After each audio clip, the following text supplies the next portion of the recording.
صانع قصص إنشاء قصص انستجرام.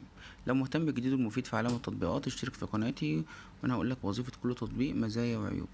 تطبيق محمله 500,000 مستخدم، بمنتهى البساطة تقدر تحدد صور عندك من على تليفونك وتاخد منها زي فيلم أو زي مقطع أو زي حاجة بسيطة تقدر تغير بيها وتعمل قوالب وأشكال وحالة على الانستجرام، على الواتساب، على الفيسبوك. تقدر تغير فيها أشكال كتيرة جدا، قصص جميلة جدا تغير منها، تشاركها مع أصحابك.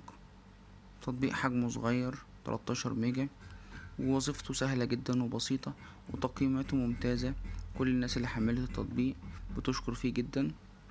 انا مكنتش اعرف التطبيق قبل كده وعرفته من خلالي. شير ولايك وسبسكرايب. لينك التطبيق هسيبهولك في الديسكريبشن.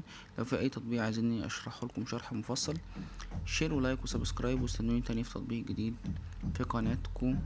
تحملوا ولا ما تحملوش.